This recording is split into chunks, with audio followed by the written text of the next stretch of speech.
Hi everyone, in this tutorial I'm going to show you how to build a simple application using the serverless framework in combination with AWS Lambda and DynamoDB. I assume that you already have an AWS account and have some basic understanding of API Gateway, Lambda and DynamoDB. And in this tutorial I'm focusing on how to use the serverless framework, which I'm currently using in the most recent version 0.4.2. If you use a newer version of the serverless framework, please keep in mind that things might have changed. The main learning objective is to give you beginners of the serverless framework, which I am myself, an introduction how to get started. And for this purpose, I created this video which shows you how to build a simple CRUD application with create, read, update, delete, and list operations using the serverless framework with AWS and Nodejs.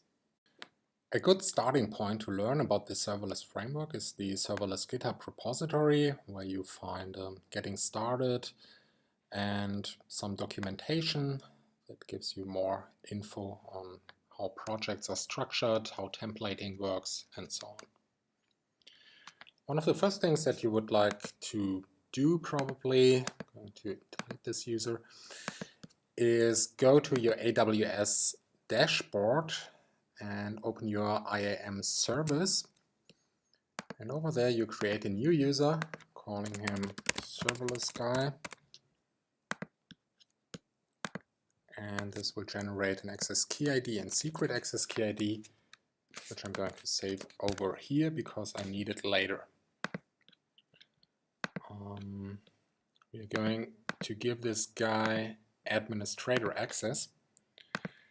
And when we create our serverless project, we will give the serverless project our IAM user credentials so that it can do a couple of things on behalf of us.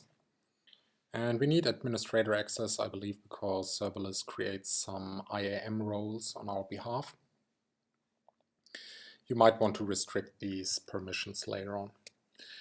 So one of the first things that you need to do is install the serverless framework. I'm going to do this globally, and I'm going to skip this step because I already have it installed. Serverless help gives you a list of all the commands, or you can shorter write SLS, which will do the same.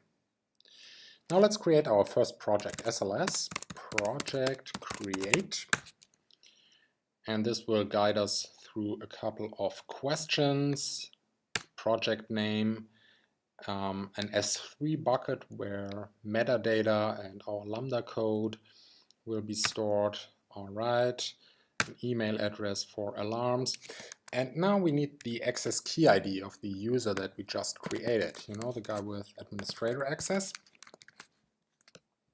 Let's copy that over here. And deploy our project in the US East 1 region. This will take 1 or 2 minutes before it is finished. Okay, serverless has created an initial project structure for us and has deployed some resources to AWS. Let's have a quick look. We have our as-project JSON file with a project name, version, and some other metadata, as well as a CloudFormation template, which gets populated with some variables, which you can find up here, and this will create a CloudFormation template that is then deployed to Amazon. We also have a .env file with some metadata and our admin.env file where we have our access key and secret access key, so make sure that this is Git ignored so that you don't publish it into a public Git repository. Furthermore, we have a basic package.json file. Okay, so let's create a component and a Lambda function. SLS component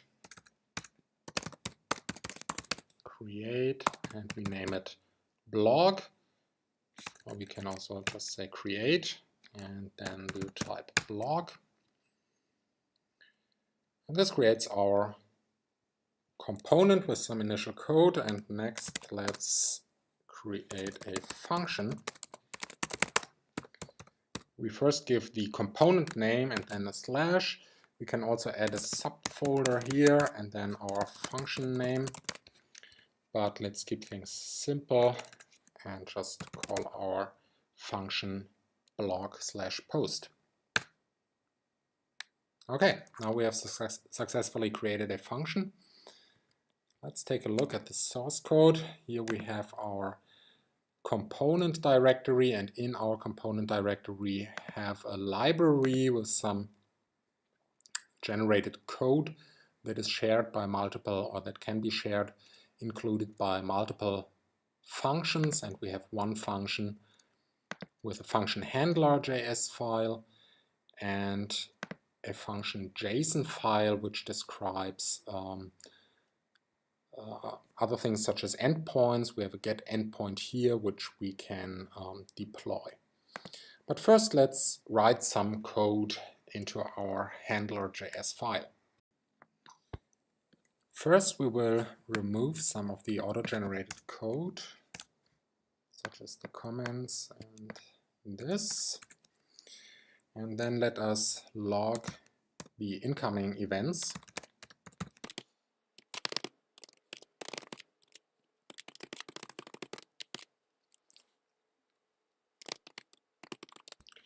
Like this.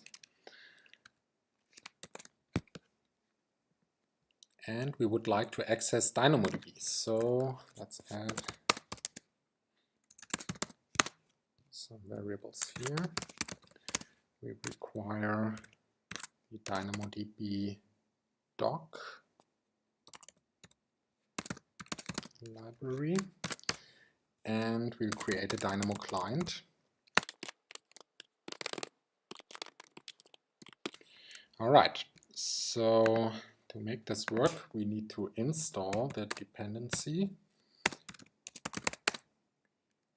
DynamoDB. And this should create a node module here, DynamoDB, and also have saved it in our package.json file. Nice.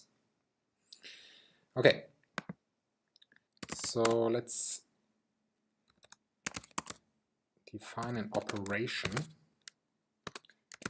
in our event. We will later see how we retrieve this information through our mapping template.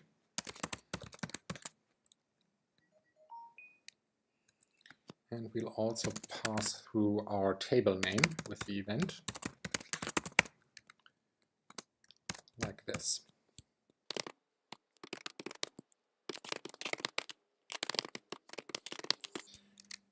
Okay, now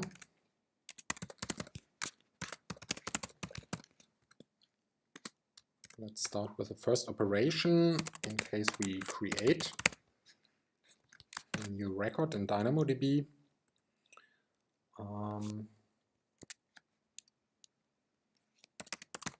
We will execute a put item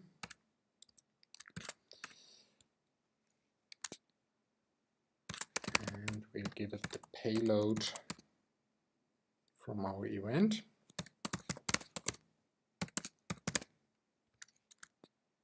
And then we'll break. Next, we will create a post endpoint. So for the post HTTP post method. For that purpose, let's just copy the code for the get method. Where does it end? Here.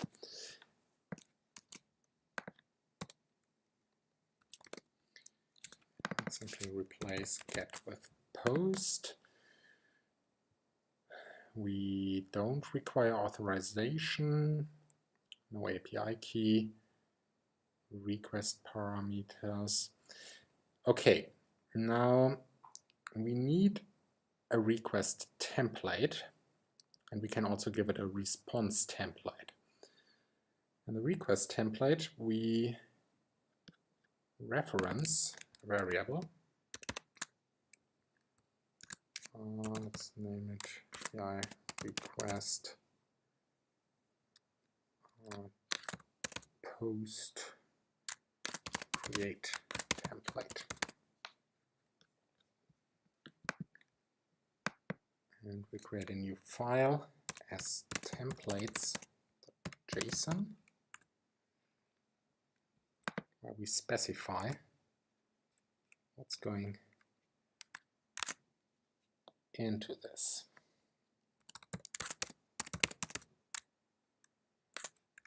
Exactly. And we'd like to populate it with application JSON data. And here we would like to have an operation. In this case, a create operation. Table name. Or let's call it blog posts. And payload.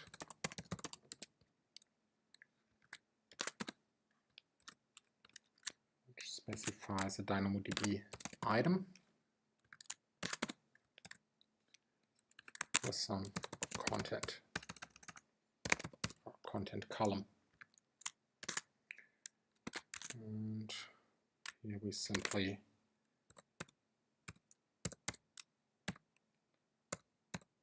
input the body of our request.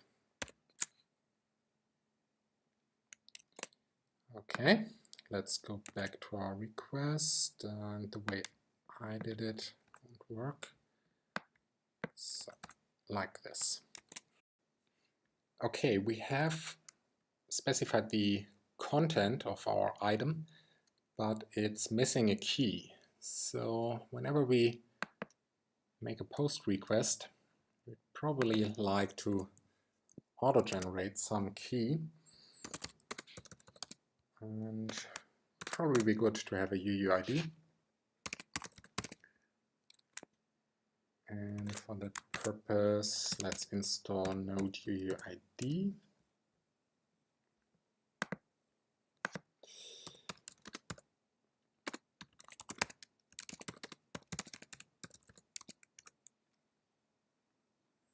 Right. We have Node UUID. And now we can create a time UUID and simply pass it into the payload. And item post ID.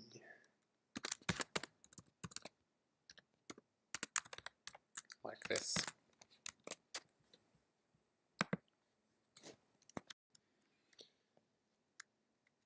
Alright, before we can test if this actually works, we need to create a DynamoDB table. As stated in our template, the name should be blog posts. And as stated here, the hash key should be post ID. So let's head over to our AWS console. Blog posts, create a blog posts table. As primary key we use post ID. We don't need a sort key, and string is just fine. We don't need so much provision throughput. Keep things cheap and create our table.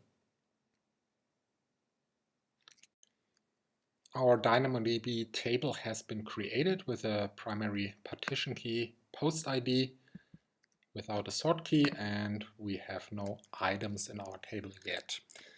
So now I think we should be ready to deploy our function and endpoint. SLS-deploy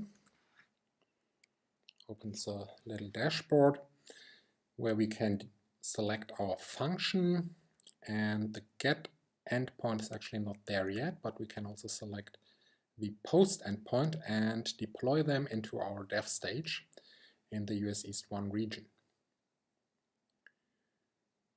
Okay, this is looking good so far. The function has been deployed and now our endpoint has also been deployed.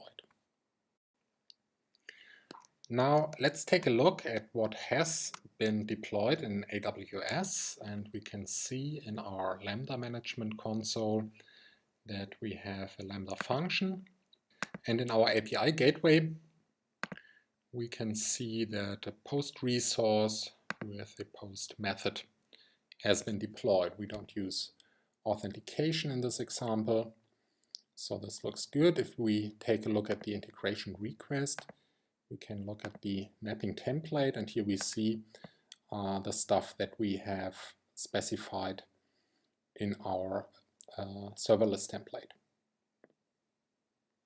Okay, so far so good.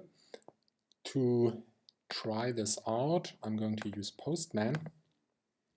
So if we go to Stages, Dev, then we can export our API as a Postman extension and open this with Postman.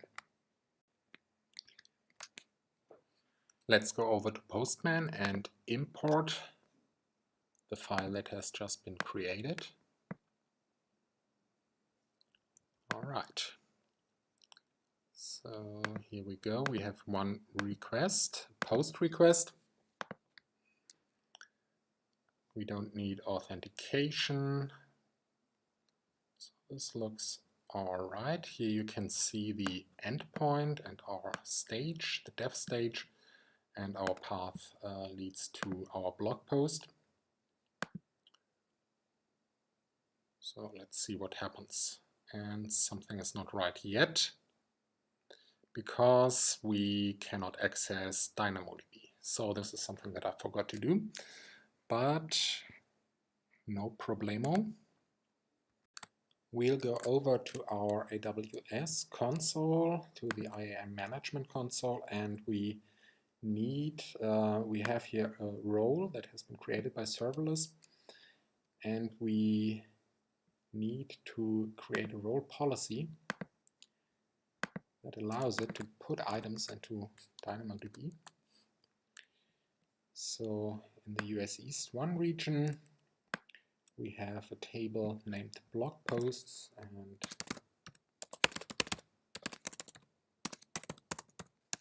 give this policy some name. And now let's try again. And it still doesn't work. And now it works. Cool. If we go over to our DynamoDB dashboard, we should now be able to see the new item that has been added. Yep, it has a UUID post ID and no content. Then let's make a Postman request with some content. First we need to specify the content type. Should be application JSON, and enter some content here. I don't know, user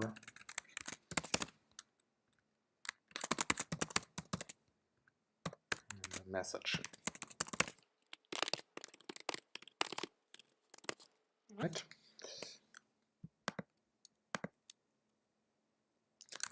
Send the request and check our DynamoDB table, and now we can see the content here, user markers and messages hello world. Okay, now we can create new items, but what about reading items? Let's add a new case, read, and in this case we make a Dynamo get item request, and again we just pass in the payload and the context is done, and then we break. Okay, What else do we need to do? We need some request parameters here because we need to specify the post ID. So let's add an integration request query string.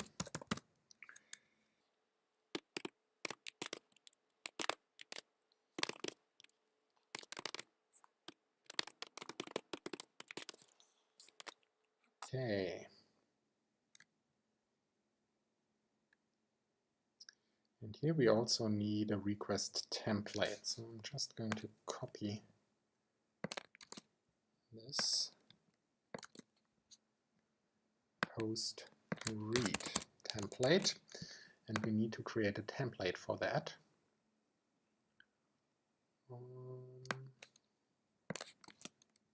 Again, I copy and paste post read template. Here we have a read operation. The table name is the same.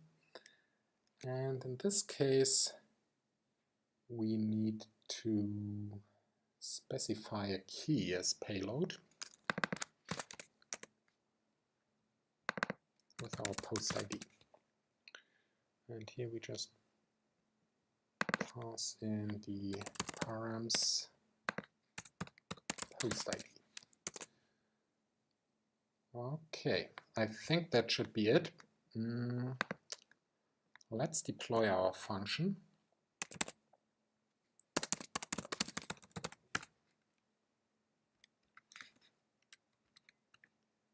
And our get endpoint.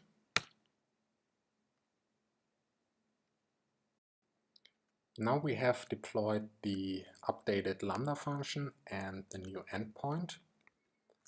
Let's head over to our AWS dashboard. Here you can see we now have a get method, and it has a query string parameter post ID. So this looks good.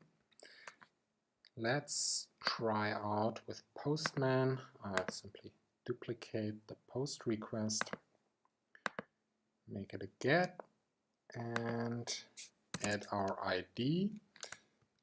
So to look up what the ID actually is.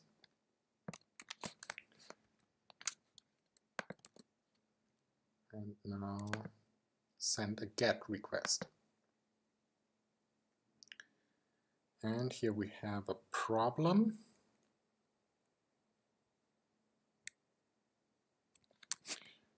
So let's dig a bit deeper because I'm not sure what's going on here. Fortunately, we can log our Lambda requests. And here you can see that the post ID didn't get passed through because I called it ID. Yeah, makes sense. Let's try it again. And now it works. Okay, pretty cool. However, there's one thing that I don't like. It's that the DynamoDB item gets exposed in our response because it's passed back through our DynamoDB client. And I would rather like to have a post here instead of an item. So what we need is a response template. And this is a bit tricky because I'll show you how it doesn't work. Let's add a API post read, API response post read template here.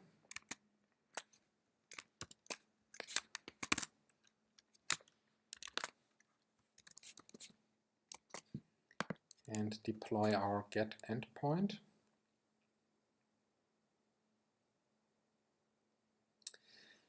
Now the thing is that Serverless expects a string here and not a JSON, object, and it also makes kind of sense, or there's a bit of a mismatch between the templating mechanisms that Serverless uses and that Amazon uses. Amazon uses Apache Velocity templates. So we need to turn this into a string, and let me do it like this.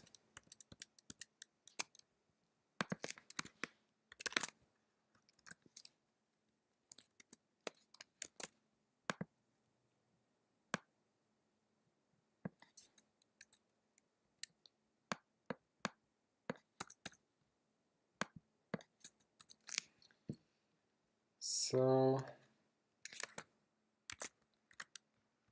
let's escape everything.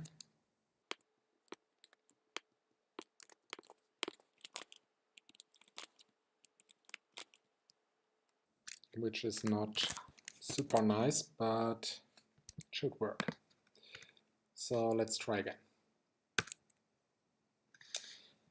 And there's something wrong.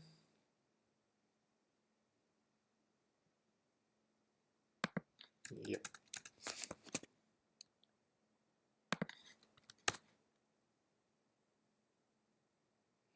Okay, now this endpoint has been deployed. Let's take a look at our API gateway. Let's refresh the page and take a look at our integration response. So now we have the mapping template that we want.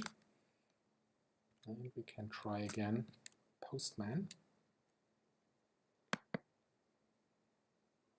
Send a request, and it's not exactly what I wanted. So let's change this and deploy. And try again. Now we got it. All right, that's it for now. I won't get into the details how to implement the other operations. However, I will upload my source code to GitHub, and feel free to take a look, copy and paste, or send me a pull request with improvements of this little toy project. Maybe it helps other people to get started with serverless and some AWS services. There are a few topics that I would like to get into in future videos or extensions of this tutorial code, such as request and response models. I would also like to add some support for authorization and how to use and test the JavaScript client that API Gateway generates. You probably want to authenticate your users using AWS Cognito. I already played around a little bit with Karma and Jasmine, which I liked a lot. Maybe you have further suggestions of topics or test-driven development techniques or tools that would be valuable. So just drop me a line, send me some feedback, write a comment on this video. Thanks so much.